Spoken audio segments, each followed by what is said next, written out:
महकमा पुलिस में direct inspector कैसे आते हैं जी? 3 स्टार इंस्पेक्टर क्या होता है, सीनियर कैसे होता है, इंस्पेक्टर डायरेक्ट कैसे आ सकते हैं, इंस्पेक्टर के लिए क्या तालीम चाहिए, क्या एजुकेशन चाहिए, कौन कौन सा इम्तहान देना होता है, किस किस तरीके से महकमा पुलिस में बतौर इंस्पेक्टर डायरेक्ट आ सकते हैं और पीसीएस इंस्पेक्टर्स कैसे आते हैं, क्या होता है, ये सारे के सारे सवाल आप करते हो। तो मैंने सोचा इसके ऊपर मैं आपको एक वीडियो बना देता हूँ जिसमें मैं डिटेल के साथ आपको बता देता हूँ कि पीसीएस इंस्पेक्टर या डायरेक्ट इंस्पेक्टर कैसे भर्ती होते हैं। मैं हूं जी रजा बुखारी और आप देख रहे हैं बुखारी स्पीक्स यूट्यूब चैनल। इस चैनल पे मैं मुख्तलिफ आपको करियर ग्रूमिंग के हवाले से वीडियोस बना के पेश करता हूं। उसमें मैं आपको बताता हूं कि आप अपने करियर में सर्विसेज का कैसे आगाज़ कर सकते हो मुख्तलिफ डिपार्टमेंट्स में। स्पेशली जो फोर्सेस के डिपार्टमेंट हैं, जो FIA है, एविएशन है, उसके बाद एयरपोर्ट सिक्योरिटी फोर्स है, पुलिस है, मिलिट्री है, एयर फोर्स है, नेवी है, इस तरह के जितने डिपार्टमेंट्स हैं, उसके बाद PCS है, CSS है, इन सब के बारे में मैं आपको गाइड करता रहता हूँ। और मुख्तलिफ डिपार्टमेंट में जो एग्ज़ाम्स आते हैं उन एग्ज़ाम की तफसील आपको बताता हूं कि आप कैसे वो पास करके उन जॉब्स को हासिल कर सकते हो। थैंक यू वेरी मच जी। आते हैं मौजू की तरफ। तो इंस्पेक्टर जो डायरेक्ट भर्ती होते हैं पब्लिक सर्विस कमीशन के थ्रू से, PPSC के थ्रू से, उनकी डिटेल कैसी होती है वो गौर से सुन लें। ग्रेजुएशन जी 2nd क्लास डिग्री तालीम होनी चाहिए, 5 फीट 7 इंच आपका कद होना चाहिए, नज़र आपकी 6x6 होनी चाहिए और उसके साथ साथ आपकी चेस्ट जो है वो 33 साढ़े 34 होनी चाहिए।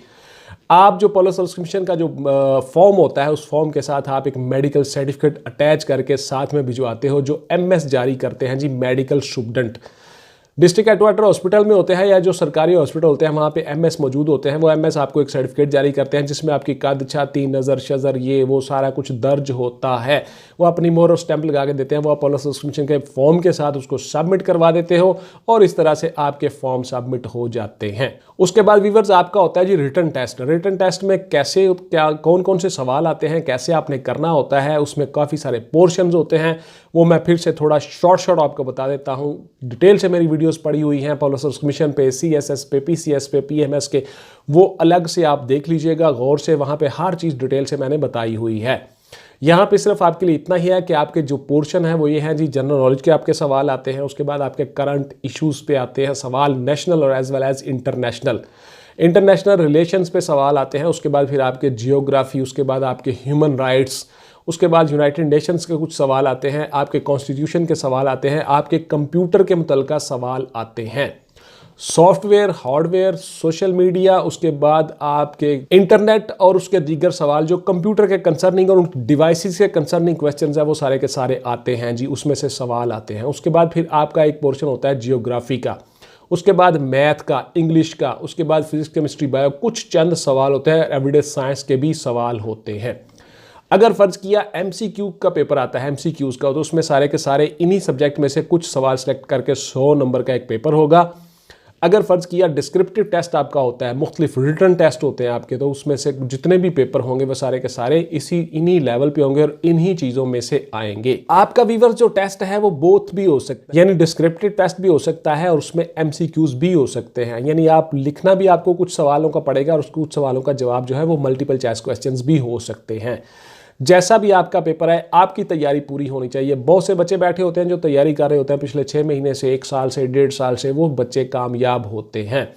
जो बच्चे ऐड देख के अप्लाई करते हैं और एक किताब लेके आके घर में बैठ जाते हैं या मुझसे पूछते हैं सर कोई किताब बता दें, वो कभी पास नहीं होते, ये याद रख लीजिएगा। वही पास होते हैं जो कमिटमेंट और डिवोशन के साथ पढ़ रहे होते हैं और किसी न किसी अटैच होते हैं एकेडमी के साथ, टीचर के साथ, वही बच्चे पास होते हैं, वही कामयाब होते हैं।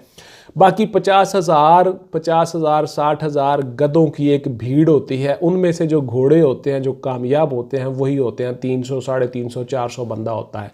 बाकी सब फजूल और बेकार लोग हैं। ये सिर्फ और सिर्फ वक्त ज़ाया कर रहे होते हैं और अपना और अपने पेरेंट्स का। सख्त अल्फाज इसलिए बोलता हूँ कि मुझे गुस्सा चढ़ता है कि आप लोग पुत्र क्या कर रहे होते हो, अपना टाइम भी ज़ाया कर रहे होते हो, अपने घर वालों का भी, और ख़ुद को, अपने आप को दाल लगा रहे हो, अपने आप को चीट कर रहे हो, किसी और को नहीं। तो इसलिए कमिटमेंट और डिवोशन के साथ बैठ के पढ़ा करो और जो जो इम्तहान आता है वो देते जाया करो, लेकिन स्टडी को कंटिन्यू रखा करो, जारी रखा करो। उसके साथ साथ किसी अच्छी एकेडमी में किसी अच्छे टीचर को आप कंसल्ट कर लिया करो, पकड़ लो उसको, उससे पूछो चीज़ें, उसको थोड़ी सी एक मामूली सी फ़ी दे के आप उससे बहुत सी चीज़ें पूछ सकते हो, ले सकते हो, गाइडलाइन ले सकते हो, रहनुमाई ले सकते हो। ज़रूरी नहीं है मेरे पास आओ, किसी भी अच्छे टीचर को पकड़ लो, किसी अच्छी एकेडमी को पकड़ लो। उसके बाद जी आपका हो गया रिटन टेस्ट। रिटन टेस्ट में आप पास हो गए तो उसके बाद फिर आपका होता है साइकोलॉजिकल असेसमेंट टेस्ट और psychological viva. Psychological assessment test एक रिटन टेस्ट होता है, छोटा सा, साइकाट्रिस्ट साइकोलॉजिस्ट कोई भी ले सकते हैं, मेल फीमेल। उसमें आपका ट्रेंड देखना होता है, रुझान देखना होता है, सेम उसी तरह से जिस तरह से सब इंस्पेक्टर का TSI का इम्तहान होता है उसी तरह से इंस्पेक्टर का भी इम्तहान होता है, उतने ही मार्क्स का, ऑलमोस्ट 30 मार्क्स का ये होता है। उसमें फिर उसके बाद थोड़ा सा छोटा सा एक इंटरव्यू होता है, सेम डे ही आपका वाइवा हो सकता है या उससे अगले दिन आपका वाइवा हो सकता है, जिसमें पूरा बोर्ड बैठा होता है, 5 बंदे होते हैं।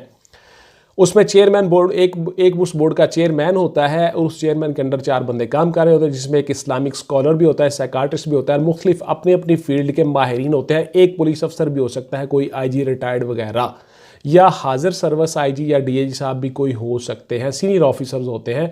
ये आपसे कुछ महकमे के मुतालिक सवाल करते हैं। उसके बाद वीवर्स आपको ऑफर लेटर जारी हो जाता है। ऑफर लेटर पुलिस कमीशन भिजवा देता है महकमे को, महकमा आपको ऑफर लेटर जारी करता है कि जी आप इसमें इम्तहान में कामयाब हो चुके हैं, इन टर्म एंड कंडीशंस पे आपको अपॉइंटमेंट दी जाती है। आप उसको एक्सेप्ट करके सिग्नेचर करके देते हो, हेडक्वार्टर में जाते हो, वहाँ पे आपकी यूनिफॉर्म वगैरह हर चीज़ आपको दी जाती है, आपको बताया जाता है सारा का सारा क्राइटेरिया। उसके बाद अगर कोई सेंटर खाली हो तो वहाँ पे आपको ट्रेनिंग के लिए भिजवा दिए जाते हैं, अदरवाइज फिर आपसे ड्यूटियाँ ली जाती हैं जब तक कि ट्रेनिंग पे आप नहीं जाते हो।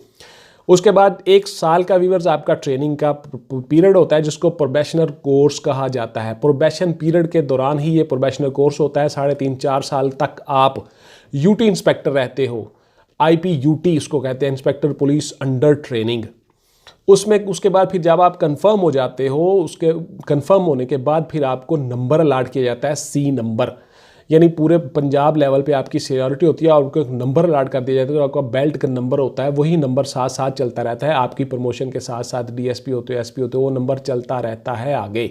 आपकी ड्यूटीज़ जी मुख्तलिफ थानों में आपको SHO के तौर पे लगाया जाता है, मुख्तलिफ थानों में आपको बतौर इंचार्ज इन्वेस्टिगेशन लगाया जाता है।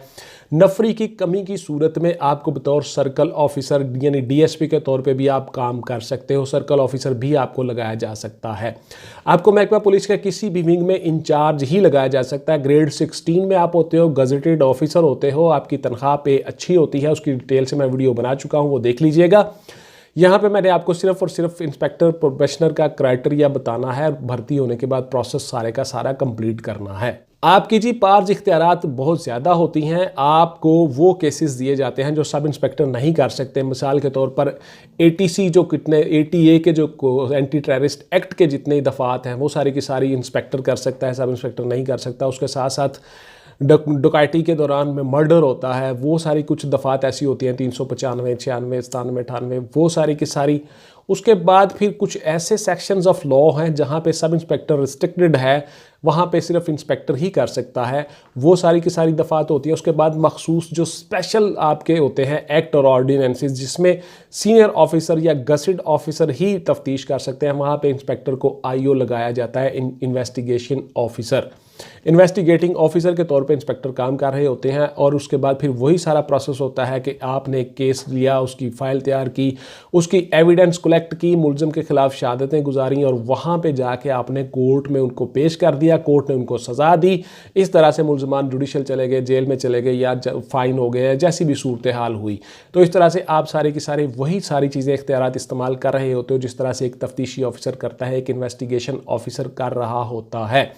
जैसे SI, जैसे सब इंस्पेक्टर, जैसे इंस्पेक्टर्स। तो आप गजेटेड होते हो, ग्रेड 16 में होते हो, आपको सर्कल ऑफिसर के तौर पे भी लगाया जा सकता है। उसके बाद सवाल होता है जी आपकी अगले रैंक में तरक्की कब होती है। तो तरक्की बेटा आपके वही चीज़ दोबारा से फिर से बता रहा हूँ कि आपकी तरक्की जो होती है बतौर इंस्पेक्टर आप इंडक्ट होते हो, आपकी तरक्की बतौर DSP होनी होती है। तो ये सीटों की अवेलेबिलिटी पे होती है, DPC होती है, उसमें आपकी बहुत सारी चीज़ें देखी जाती हैं। आपका सर्विस रोल ठीक है, आपको कोई सज़ा तो नहीं हुई, आपकी कोई इंक्वायरी तो नहीं चल रही, आपकी ACRs मुकम्मल हैं, आपके सीनियर्स ने आपके बारे में सही रिपोर्ट दी हुई है, वगैरह वगैरह। उसके बाद फिर सीटें भी अवेलेबल हैं और उसके बाद फिर आपकी अपनी प्रमोशन क्राइटेरिया के अंदर आपकी अपनी सिचुएशन जगह है, आप प्रमोशन क्राइटेरिया में आ रहे हो। फिर DPC होती है, DPC में आपके इंटरव्यूज़ होते हैं, आप रिकमेंड होते हो और सीटों के अगेंस्ट उसी हिसाब से आपकी सीनियरिटी जो ट्रेनिंग में भी आपकी फिक्स हुई होती है उसी हिसाब से आपकी सीनियरिटी के हिसाब से आपको प्रमोट किया जाता है। आप में से उतने ही बंदे प्रमोट होते हैं जितनी सीटें अवेलेबल होती हैं और जिस सीनियरिटी पे आपका नंबर होता है आप फॉल कर रहे होते हो पूरे पंजाब बेस पे, उसी सीनियरिटी पे आपको प्रमोट किया जाता है। बहुत ज़्यादा अरसा भी लग जाता है इसमें। इंस्पेक्टर से डीएसपी अप्रॉक्सीमेटली 10 से 15 साल लग जाते हैं क्योंकि इनका कोई सर्विस स्ट्रक्चर नहीं होता। सीटों की अवेलेबिलिटी और उसके बाद फिर आपकी अपनी रैंक की लाइबिलिटी और आपका सर्विस रोल जो होता है उसके मुताबिक आपको प्रमोट किया जाता है। आप में से ही एसएचओस लगाए जाते हैं। इंस्पेक्टर जो होते हैं, इंस्पेक्टर को एसएचओ से नीचे नहीं लगाया जा सकता। कहीं भी जहाँ भी लगेगा ये इंचार्ज ही लगेगा, चाहे इन्वेस्टिगेशन विंग में आ जाए, चाहे स्पेशल ब्रांच में आ जाए, चाहे सीटीडी में आ जाए, कहीं भी आ जाए इंस्पेक्टर इंचार्ज ही लगेगा। ग्रेड 16 में गजेटेड ऑफिसर होता है। बहुत अच्छा रैंक है जी, डायरेक्ट 3 स्टार होते हैं इसके कंधे पे। बहुत अच्छा रैंक है, ऑनर और इज्जत वाली जॉब है और नो सेंस वैल्यू भी है। ये थी जी मेरी आज की वीडियो, इंस्पेक्टर डायरेक्ट कैसे भर्ती होते हैं पुलिस सर्विस कमीशन के थ्रू से। इसको गौर से देख लीजिएगा, मिस मत कीजिएगा। और अगर आपको तैयारी करनी हो तो मेरी एकेडमी में ऑनलाइन क्लासेस भी आप ले सकते हो और लाइव क्लासेस भी आप ले सकते हो। थैंक यू वेरी मच जी। बहुत पूरे पाकिस्तान से बच्चे जो हैं वो मेरे से तैयारी कर रहे हैं, कामयाब हो रहे हैं, मुख्तलिफ सीटों पर जा रहे हैं, अपनी जॉब और करियर का आगाज़ कर रहे हैं। Thank you very much. इंशाल्लाह मिलते हैं किसी अगली वीडियो में नए टॉपिक और नए मौजू के साथ। टिल देन टेक केयर, अल्लाह हाफिज़ एंड गुड बाय पाकिस्तान। जिंदाबाद।